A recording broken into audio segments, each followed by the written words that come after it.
So I'd like to welcome Del Adey-Jones to my podcast, Courage Dear Heart. Welcome, Del. Thank you. Lovely to be here. It's lovely to have you as well. I was so excited to talk to you because I know that the subject of codependency and narcissism is something that comes up very regularly with the clients that I work with. But before we start, I always ask everyone the same question, and I hope you don't mind me asking you. Yeah. The word courage, what does that mean to you? Wow. That's an interesting one. Courage is,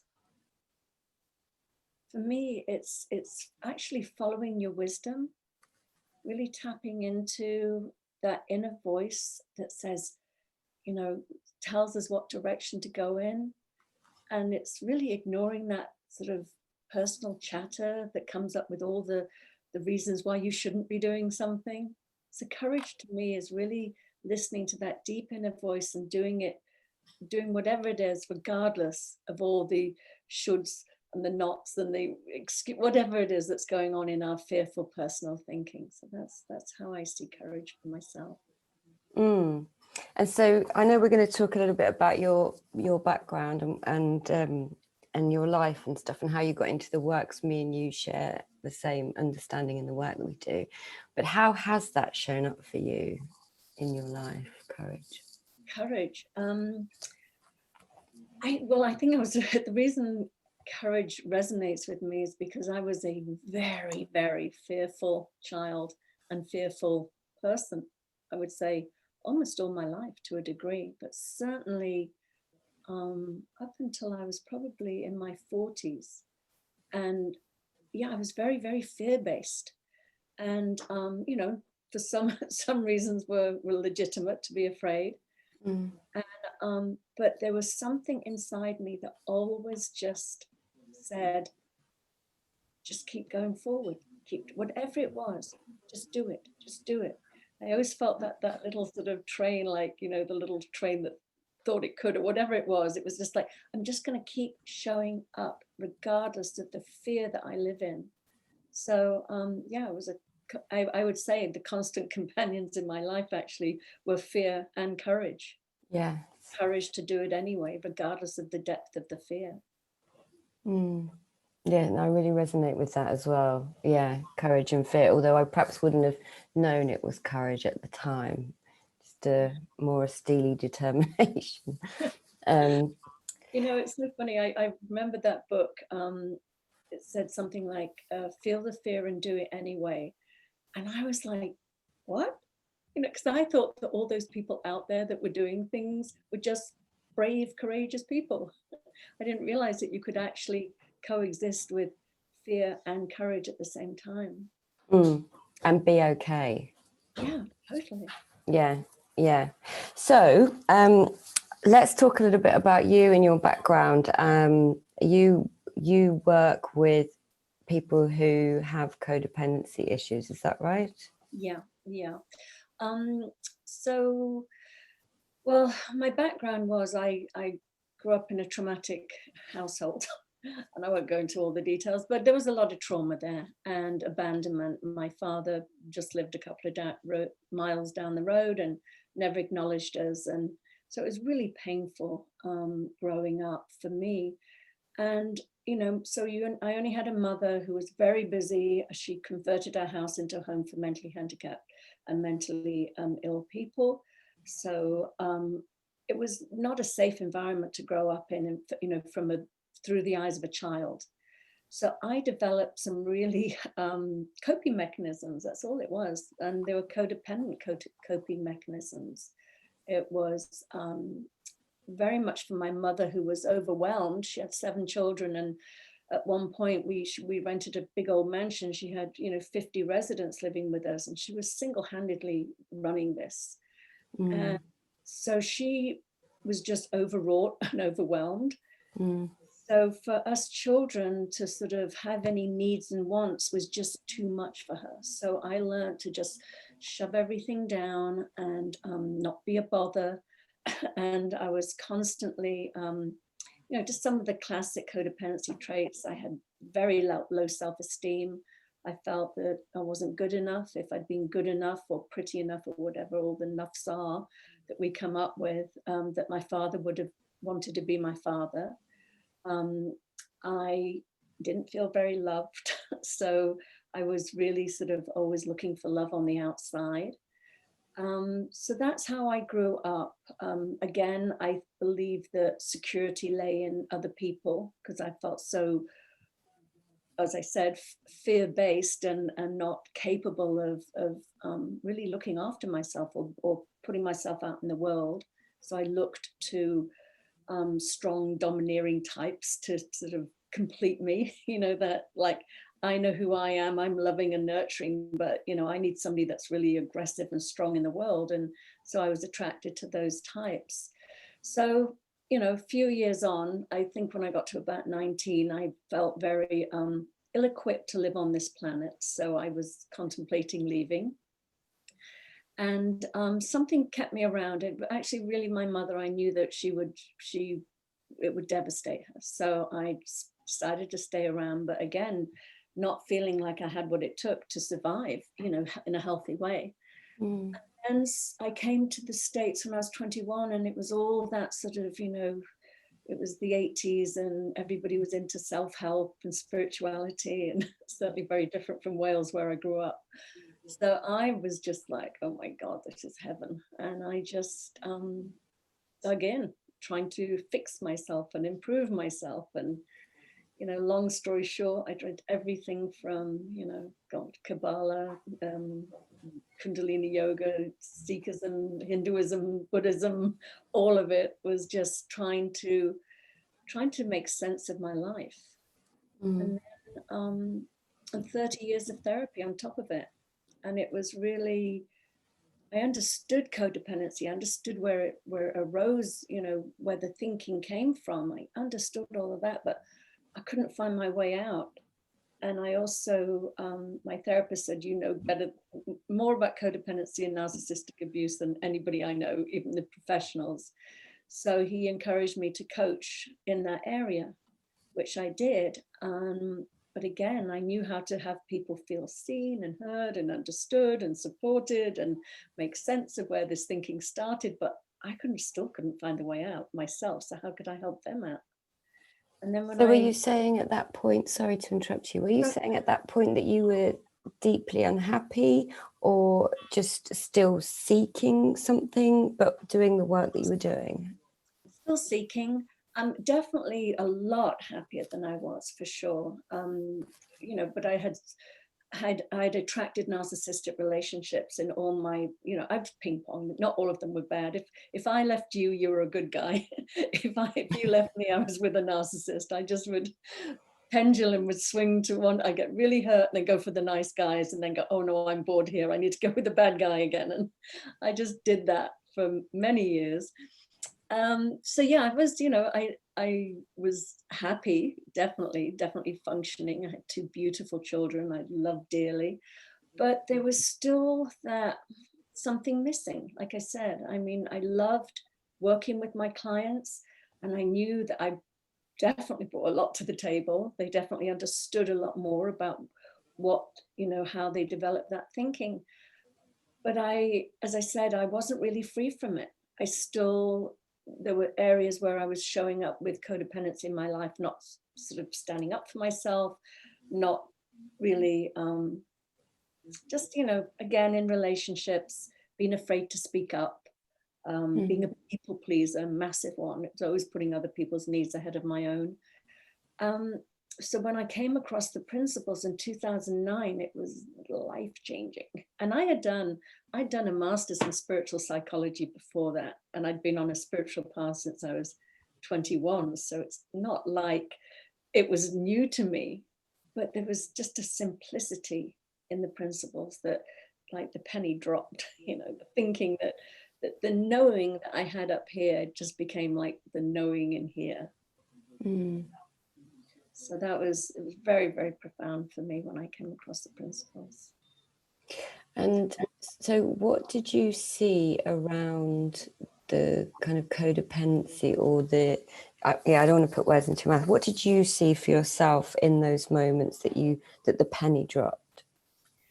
Well, like I said, one of my main core beliefs was that I was less than everybody else. You know, I had that label of being illegitimate, which means nothing these days, but back in the 50s in Wales, it meant something. So I really grew up with this feeling of being less than. You know, I had shame around that, shame around being, you know, not good enough to be loved by my father. So that coming across a couple of things. So the first one was I had a head full of insecure thoughts.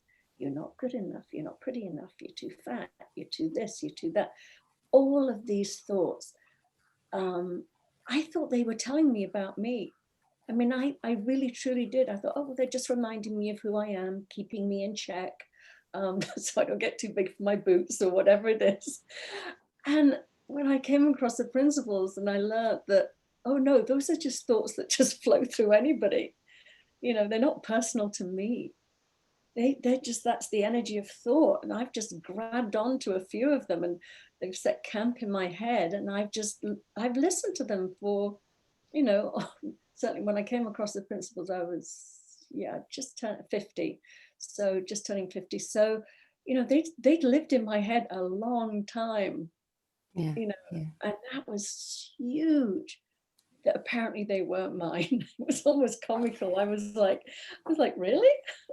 So that changed once I let go of that thinking. You know, obviously you show up differently. The other one, as I said, was the feeling less than, when I realized that we're all and I'd heard this for years, but I just was like, yeah, I know that, but not me. Yeah, me too. Really, really got that on a spiritual level, we are all created equal. And I remember Dick and Bettin just sharing a percentage, and I haven't found it in Sid's writings, but Sid said that we're 96% spiritual and 4% human. And when I look at that and I think, okay, well, that 4% human can get really chatty and it can really say a lot of stuff. But when I don't have to listen to that, and I know that I'm 96% spiritual energy, like everybody else, we're all the same. Nobody came onto this planet with a bit more than anybody else. It just was like, it's again a game changer. It's like, oh my God. So not only do I have to listen to this because it's speaking nonsense, I really know who I am now. And it was indisputable to me. It was a very, very different feeling. And as I said, I'd heard it all my life in spiritual understandings and communities I'd been in, but I didn't ever embody it. So that was a huge one. And then the other one was really big. It was knowing that I am made of love. I stopped looking for love on the outside. To me, growing up, it was like love. I felt empty of love. So it was always like, do you love me? Do you love me? Do you love me? Trying to fill that hole. And then when you realize that you are made of love, it's like that hole just fills up from within. And it wells up. And love is something to share, not to get. That's massive. That's just a wonderful, that is so lovely. That's going to be the title of this podcast. I think that's lovely. Yeah. Love is something to share, not to get. Yes. So, and there was stuff that happened when I was a child that and a teenager that I felt damaged or broken from. And again, realizing that whatever might have happened to me in the world of form never, ever, ever touched who I am at my essence. Again, the ratio of the vast majority of me was never touched is easier to sort of let go of that tiny little 4% that might have gone through some experiences that were not pleasant. So that was there was so much. I mean, I could go on and on and on. Well, no, this is great because a lot of the women that are in my free Facebook group that listen to my podcasts or my YouTube wouldn't necessarily know about the 3 principles. They listen to me, maybe they do, maybe they don't, but there'll be an interest in, you know, the codependency, the narcissism, and one of the things they might be asking, and I'm guessing this, is, what do you mean those thoughts aren't mine? What would you say to someone who asks that question? What do you mean those thoughts aren't mine? Well, I try not to get too esoteric, you know, and I think what I said in the beginning about, you know, we are, as human beings, we experience thought. I mean, some people say anywhere from 60 to 100,000 thoughts a day. I don't know who took the time to count them, but you're constantly thinking. I mean, you know, when you wake up in the morning, you've had the craziest dream and you're like, oh my God, how did that lead to that, lead to that? Lead to that? Well, that's just what we're doing all day long. It's the same thing. We're just having crazy thoughts just come flying through us, and they're just constant. As I said, I think, you know, some of us have repetitive thoughts. You know, maybe we heard something as a child, or we made meaning of something as a child. And, you know, I would say those thoughts just set up camp in my head. They just things like, you know, I mean, when you look at it, it's crazy. Like for me as a very young child to decide that I wasn't worth loving from my father because I wasn't good enough. Now, as an adult, I can look back at that and go, well, that's insanity. You know, a child can never make an adult not love them. For whatever reason, that adult wasn't available. But when you have that thought and it's been there for so long, you just don't even question it. You just are, I'll talk about myself. As I said, I just thought it was me telling myself about who I was. You're not worthy, you're not lovable, you're not safe unless you're in a relationship. That's the other thing with codependency. We have this, especially if you grow up in trauma, you have this sort of rescue fantasy of, you know, somebody's going to come in and swoop me away and take me out of this. And you carry that into adulthood, and you're looking for, you know, the knight in shining armor to rescue you, to give you the happiness and the security you're seeking. And that makes you very, very vulnerable to being taken advantage of if things start going wrong in the relationship, but you feel that I can't live without them, I need them. So you start to tolerate more and more abuse because you think that security is on the outside of you. So again, that sort of thinking, it doesn't make sense subjectively, but if it's been around so long, you don't question it. So I don't know if that helped. Yeah, no, these are great. This is great because, as you know, you and I have talked behind the scenes as well. I have experience of being in a similar dynamic, and I wondered if, like, because I think people might ask the question: does this show up for you?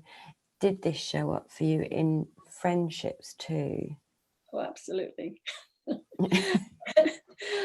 It showed up everywhere. It was so funny. I mean, I was like a narcissist magnet. You know, if I ended a relationship, it was like, okay, great, I've had the courage to end that, and it's all of a sudden, it's like, and I went back into working in production a few years ago, and you know what, my boss was a narcissist. And I have a friend who I love dearly who's a narcissist, and I joke, well, at least I'm not in an intimate relationship with her. I'm doing better. You know, I'm actually, they're not in my inner circle anymore. They're sort of on the periphery. But yeah, you know, and again, I firmly believe that our outer world reflects our inner world. And when you are showing up feeling less than, well, this is for me anyway.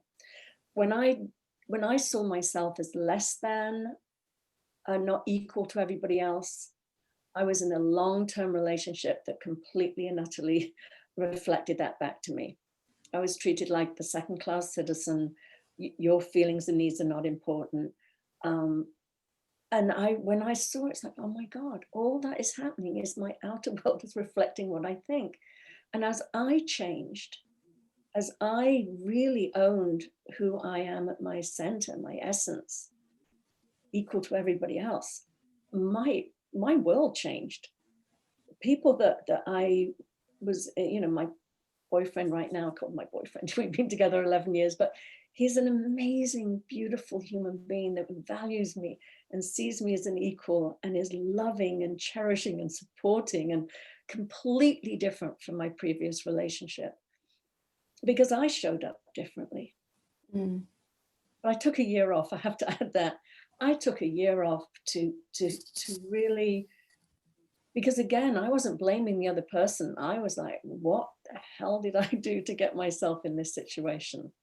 I want to be very clear, never, ever. It was really bad. I was like, I do not want to draw this one in again. It was the worst of, I'd had a few narcissistic relationships, but it was by far the worst. And I just was so broken. I was like, never again. And it took a year for me to really, as I said, really value myself, really see the strengths and resilience I had within me. So yeah, it's amazing. So were you in that last relationship? Is that when you came across the principles? It was after it. It was as it was falling apart very painfully. And, you know, I'm very careful not to talk about it publicly, but I'll just say it was incredibly painful. There was a life that I was unaware of that was pretty devastating to me. And let's just put it this way, I had a very busy mind. I was like, it was just full of thoughts and images and everything that were absolutely driving me nuts.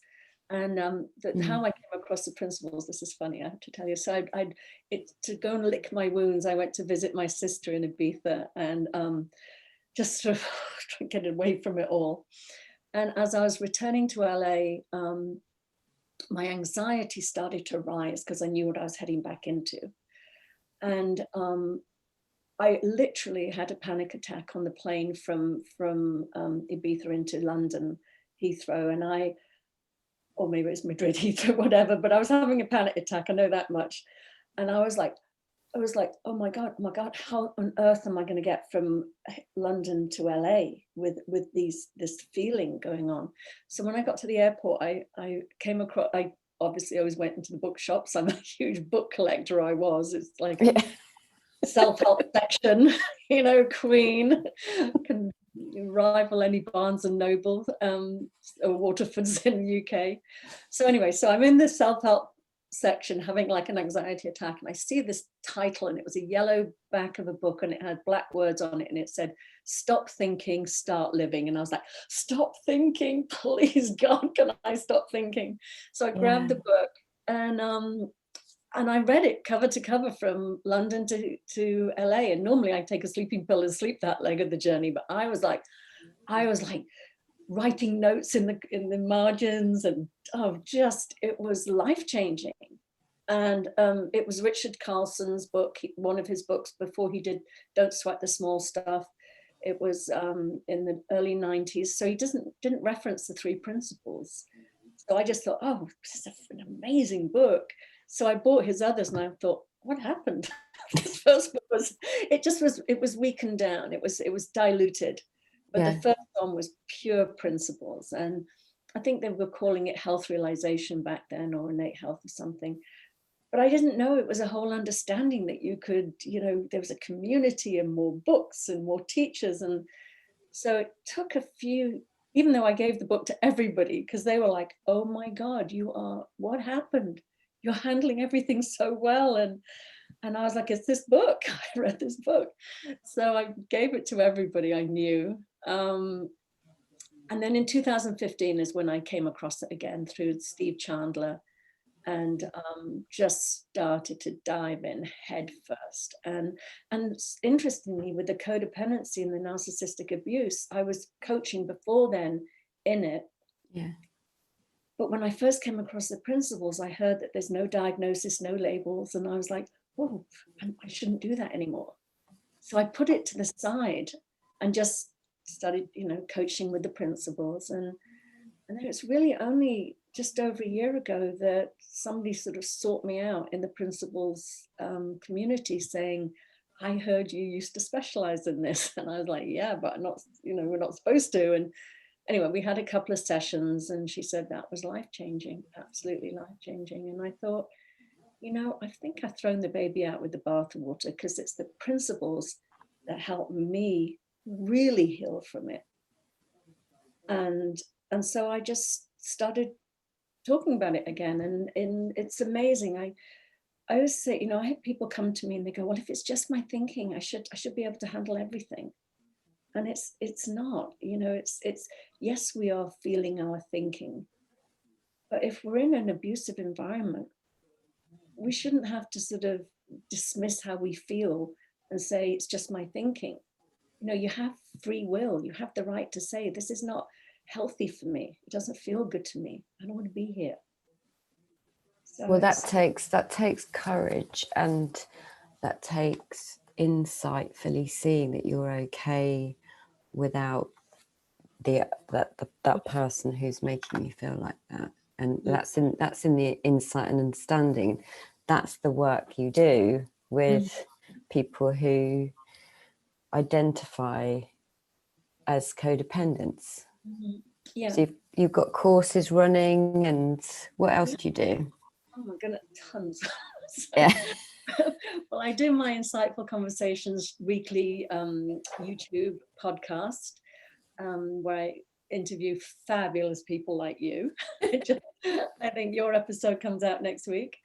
And then I obviously do individual coaching. I run my program, which is called The Way Out of Codependency and Narcissistic Abuse.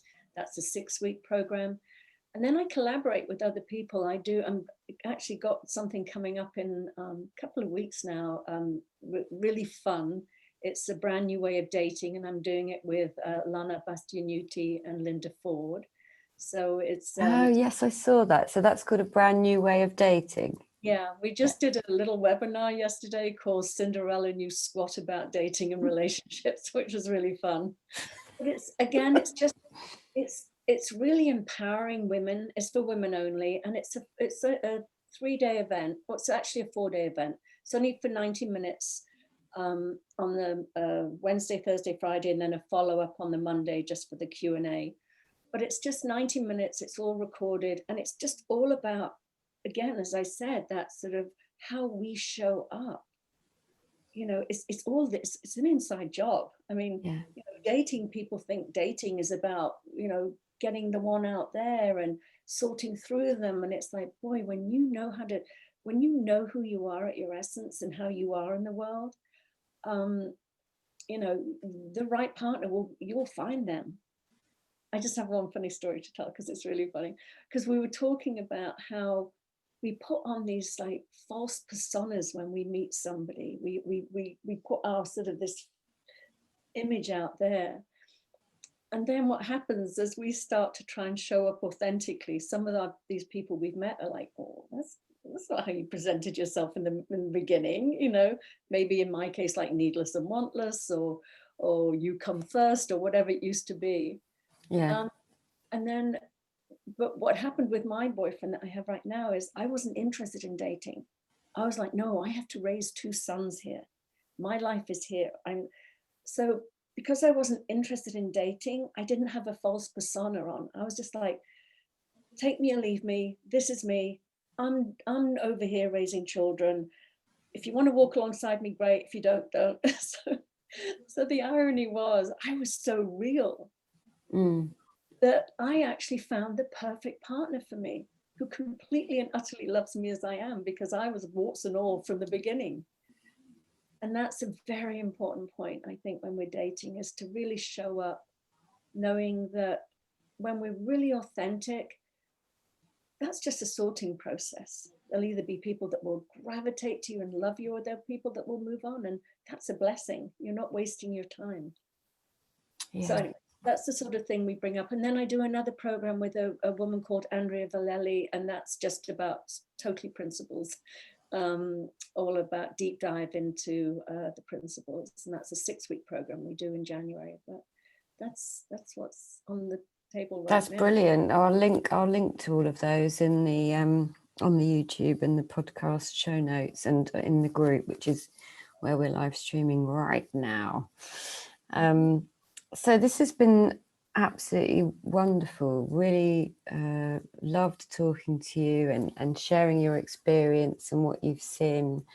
So thank you so much for your time and just your honesty and courage in sharing. It's so important, I think, that we share our stories and people hear that, you know, they're not alone and there's nothing wrong with them. Yeah, absolutely. I mean, yeah, the only thing that was wrong with me is I was listening to those thoughts in my head. And as soon as, you know, I knew I didn't have to, it was like you sink into just who you are. It's amazing. It's beautiful. Okay, yeah, no, that's Thank brilliant. you. Thank you so much. I'd like you to stay there if that's all right. I'm going to just wrap it up and just turn everything off. So thank you guys for watching. Thank you for listening. And if you want to leave me a review, that would be great. And go and check out Del's work because she is fabulous. So thank you very much.